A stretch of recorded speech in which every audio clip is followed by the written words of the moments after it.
Hello and welcome to another video of www.sportsbash.in. Like every evening, we are back with another match review video. What a nail-biting match. Mumbai Indians versus Delhi Capitals, the finalists of the last season.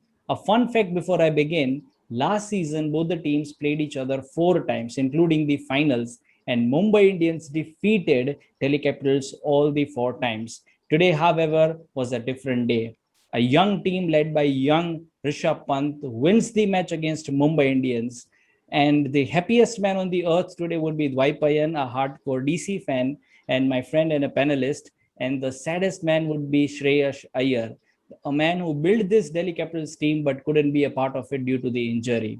So I welcome my panelists Nishant Barai and Dwaipayan Mukherjee, and with this we begin the discussion. I would first come to Nishant and ask him the Amit Mishra effect, the wonder. 4 wickets today, a very, very crucial innings by Amit Mishra. What do you have to say? He has come extremely close to the IPL record of Lasit Malinga. What are your thoughts on Amit Mishra? First of all, hi Manthan, hi D, and thank you for reminding every DC fan that they have ended the losing streak against MI. I mean, they will be the really happiest today. And what do I talk about Amit Mishra? I think it was a one-man show. And let me tell you that this guy is 38 years old and one of the senior most player in IPL, not only for DC team but in IPL. He has taken 2 hat-tricks till total 3 hat-tricks, and he has done it most of the times, most by any bowler. And now he's just 6 wickets behind, I think, of Lasit Malinga. And after, if DC gives him decent chance, and I'm sure that they will give him after such a brilliant performance. And I think by within 2 or 3 matches, I think he's gonna break the record of Lasit Malinga, and he will surely become the most successful IPL bowler. And particularly talking about today, I mean, the pitch was definitely supporting the spinners. Like in yesterday's preview, also we did talk about that Chennai's track will definitely support the spinners, and that was the reason why Mumbai Indians brought in Jayant Yadav, who is an off spinner, in place of Adam Milne. So I'm sure that today both the teams were going to bet on the spinners, and I was in fact surprised by Ravichandran Ashwin didn't take the wicket, but definitely he pressurized the MI team from the other end, and uh, and Amit Mishra was the one who ate the fruit, and he got the all wickets, and all the 4 wickets were huge wickets. There were not any bowlers, and he definitely got the chance in the previous match. He was wicketless, but he made sure that he gave it all his time, and yeah, it was and he also gave was won the man of the match award, and I think he played a majority of the role in ending this losing streak. Correct, correct. That's extremely correct.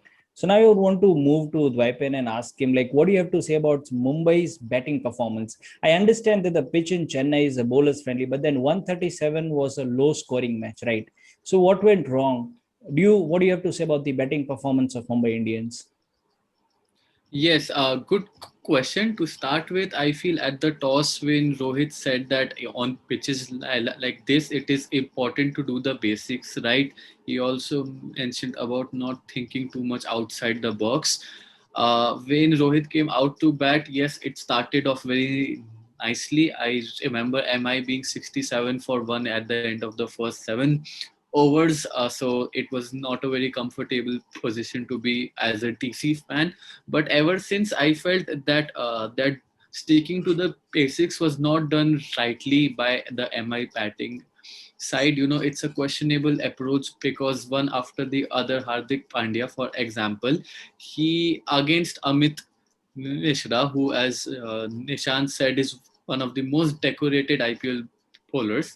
Hardik Pandya did not have a sighter. The first ball against him, he tried to go for the big hit, did not connect, and it's not so much about the connection than it is about playing the surface. And for Delhi, it's like Mumbai Indians batting, really they were able to have a very good game plan strategy and execute them. For Delhi to do that after changing venues, it is like a really good performance, but I feel Mumbai's batting really let them down. Correct, correct. So now coming to the Delhi Capitals batting. So Nishant, I'll come to you. Although Delhi won the match, but the responsibility of Delhi winning the match was on the shoulders of Hetmeyer and Lalit Yadav in the end. Do you think Steve Smith could have played a better role? This was kind of the chase which you would expect from players like Steve Smith. So, what do you have to say about Smith's performance? Yeah, I'll surely agree with you that it couldn't. Steve Smith couldn't have got a better match to come back to gain his form back. And today the target was 138, and Steve Smith is not a batsman who scores with 180 strike rate, 150 plus strike rate. He's a decent batsman who can score with 130, 140 strike rate. So this was the match where he could have given his best, and he could have taken this match to end and have won for DCA Capitals. And he also started well. I think 33 runs of 29 balls is a kind of knock that Steve Smith plays. He has played the same knocks for Rajasthan. Yeah, today was the game, and he surely disappointed us. He also would be disappointed with himself because and we also saw in the dugout, when he was in the dugout, he was chatting with Ricky Ponting continuously. He was sitting beside him, and he also knows that this was a chance, and he has missed it. He has missed it. So I think he is going to make the changes that he had made the mistakes today. And yeah, it was a tough day, a disappointed day for him. And I'm sure that he's a match winner player, and he'll surely come back in the next few games. For Yeah, I weapon, just want to add one thing. Steve Smith today caught out for 33 after facing 29 balls Yeah. and scoring 4 boundaries. So it's uncanny resemblance. Kohli has done it twice, and Smith thought I'd follow Yeah, suit as well. and Kohli had done it twice. Yes, both Yeah, the and matches. 4 boundaries And same also. four. Same. Yes, 4-4. Yeah, that was quite a Yeah. coincidence. an interesting fact. But Weapon, I would want to come to you and ask a very important question, which is in the second innings, we had seen Rohit Sharma was not on the field, and the stand-in captain was Pollard. And the moment he took the captaincy, he decided to bowl and took the very crucial wicket of Steve Smith, right? And also he bowled the last over. Like that could have been a match-changing over. Now, being a captain, you take responsibility, you lead from front, you bowl such important overs. So, what do you have to say about the captainship and the innings by Pollard? Do you think when he takes responsibility, it gets the good out of him? Yes, I feel Kieron Pollard is certainly someone, a character that is worth doing a case study upon. He's because Indians have him for close to a decade now, and often you would feel that he's a boundary rider. He fields on the boundary, and even the best of the batsmen know that we don't take Pollard's arm and everything. But while you are at it, fielders who are at the outside circle, they at times it's very natural to slightly get lost in the somewhere in the intricacies of the game. Once Pollard has the captaincy, he has a lot of things under his control, the field combinations, who has to ball the next over and all. And I'll give you the example of one of the matches played between Mumbai and Punjab in the 2019 season. Rohit was rested for some reason. Pollard came in as the stand-in. He promoted himself to the number 4 position at the batting order, and he scored 83 or 84 of just some 30 odd balls. And that match, that knock eventually proved to be a match winning knock. And today as well, when he came into bowl, Smith, he was able to pin Smith on the pads. He was so excited that he almost fell over during his celebration. But yes, at the end, last over, I felt the game was lost by that time. 5 runs, 6 balls. It's and that he gave a ball that was short and wide, and admire it was he would have it for breakfast, lunch, or dinner. But Mumbai's captaincy under Pollard is also very good. Even in the 2020 season, we saw Rohit was not playing many of those games. But Pollard as captain, now he's captain of the white ball West Indies side. He plays a lot of T20 games around the world. And for a good part of the 5, 6, 7, 8 years last, Pollard is very good with whatever he does. Captaincy, I feel, does make him a better player and an effective player. True. Get your point. But I don't think Indians had given up the last over. I mean, the first ball of the last over, he ran and didn't throw the balls. He was still trying to build pressure over young players like Lalit Yadav, and is giving them the pressure. So Pollard is an experienced player, and definitely was a treat to watch him. I'll get back to Nishant and ask about this boy wonder, Lalit Yadav. I mean, nobody had heard of this player, and out of the blue today, Rishabh Pant puts trust on him, promotes him up the order, even good with ball. What do you have to say about his performance today, and where does he fit in this scheme of things in Delhi Capitals? I think that's the beauty of IPL, and you get to know about lot of unkept players who you have not heard about him in Syed Mustaq or say Ranji Trophy. We have not heard about him anywhere. We heard about him just recently, now when Rishabh Pant trusted on him. And yeah, Lalit Yadav is a really good all-rounder. If you have seen today, Rishabh Pant gave him the ball, and we also discussed that Chennai was a spinner-friendly track. So today they have showed, and Mumbai Indians have quite a lot of left-handers. So today he gave him ball and he was showing. He also took a wicket. And in the previous matches also we have seen that if Lalit Yadav does contribute with his fielding, he is a extremely a good fielder in the outfield. And today, but I was just a bit disappointed because Delhi Capitals promoted him up the order ahead of Stoinis. Though Delhi won the match, but I think in such a crucial match against a team like MI, who are so weak, so good at defending the totals, I think Stoinis should have come up the order ahead of Lalit Yadav because that could have given a hand to Shikhar Dhawan.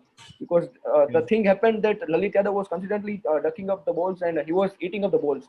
So pressure was building up on the Shikhar Dhawan, and that was the reason why Shikhar Dhawan lost his wicket. Otherwise, I don't think Shikhar Dhawan is unbeatable this tournament because the way he's going in this tournament, I don't think he's beatable. But yeah, but this player, this is a guy to watch out, and I'm really happy that Delhi Capitals are showing the trust on this guy because generally we don't see teams showing trust on such an unkept such players like who are unkept, who have not played for the national team, and with him and mentors, and he's being mentored by Ricky Ponting, who better than True. him to guide Correct. such a young player. So I think he's gonna have a ball of time, and he will get a chance, get a better chance like today, and he will prove himself. So let's see its performance in the future for Delhi. True. That's the beauty of IPL. And Shikhar Dhawan, like, what a tremendous innings today. Although he missed his half century in this match and missed a century in the last match by just a few runs, but then he's the kind of the player who doesn't even care about it. He plays because he loves it. Now I'm gonna ask Dwaipayan about one more player who loves to play cricket, and which is Hardik Pandya. Although he's not bowling in this season of IPL, here is a player who is not even performing with bat in the past few matches we have seen. And the only good aspect about him is his fielding. So, do you think this gives an edge to the Mumbai Indians team, or what is your general opinion about Hardik Pandya in IPL 2021? About his opinion on IPL 2021, I feel it's still too early to say to reach a logical conclusion. We've only played 4 games so far where he's not bowled, has not much of an impact with his batting, as you said. But IPL 2020 saw MI use Hardik Pandya as a proper batsman in their lineup, and Pollard came in and chipped in with those overs in the middle to provide them with that bowling cushion. But Hardik Pandya has contributed a lot with the fielding. I remember the last game MI played. I think it was against SRH.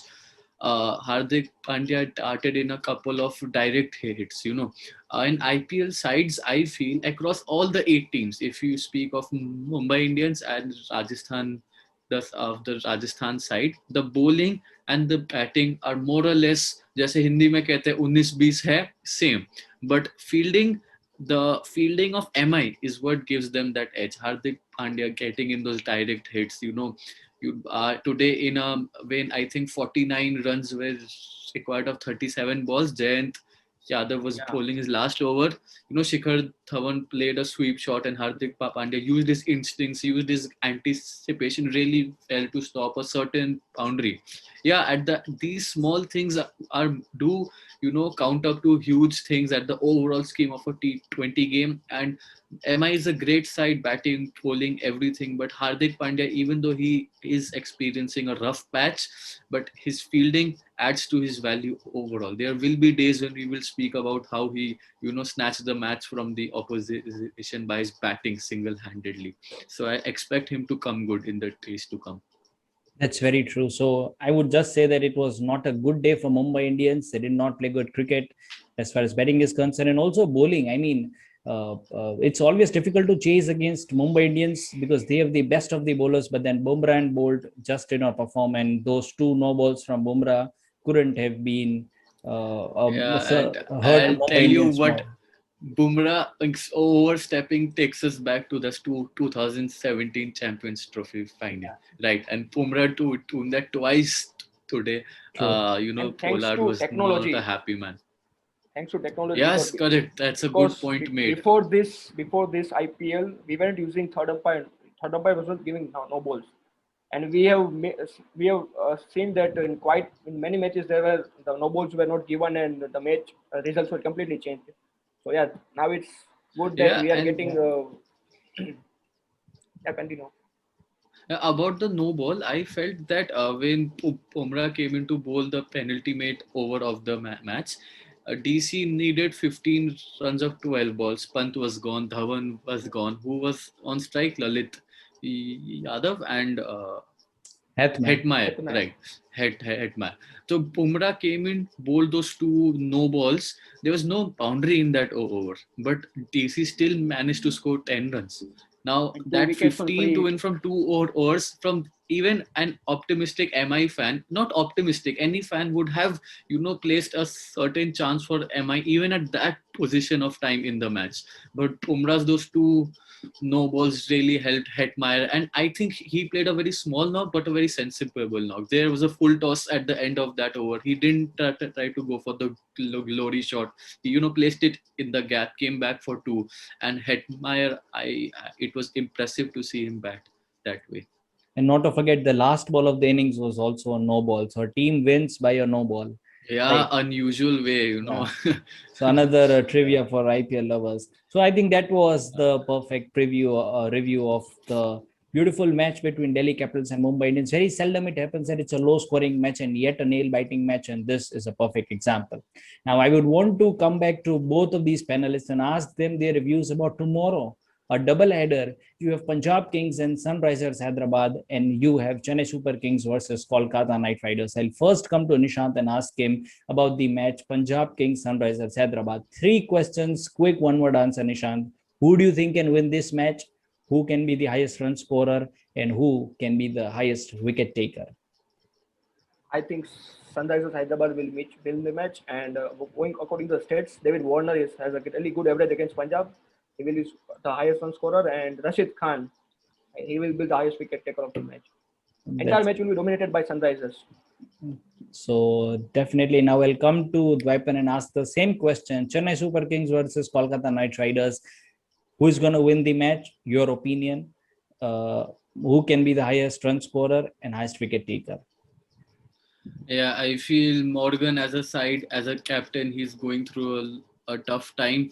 Chennai looks settled now. Their combinations look right. Dhoni has been amazing with his combinations in that game. So that obviously tells me to see a CSK win.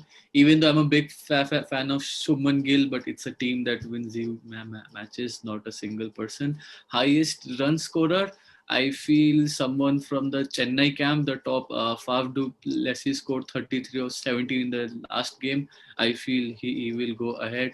And KKR highest wicket taker. Just for the sake of it, I'd want Pat Cummins to do well because Pat Cummins. he's a Yeah. world class bowler. He's the IPL has been rude to him. Yeah. Let's be honest. He's not find his feet here. Batsmen are playing him easily. It's harsh, but I want him to do well. So I'd want Pat Cummins to get three wickets at least. Okay. So it's David Warner, Rashid Khan, Pat Cummins, and the fourth player, Faf du Plessis. We'll Faf du see, Plessis. Yeah. and we'll meet you tomorrow at the same time, and we'll see which player performs and which doesn't. Thank you for being with us. Please subscribe to the channel. It was always a great discussion. Thank you, Dee. Thank you, Nishant. Welcome. Thank you very much.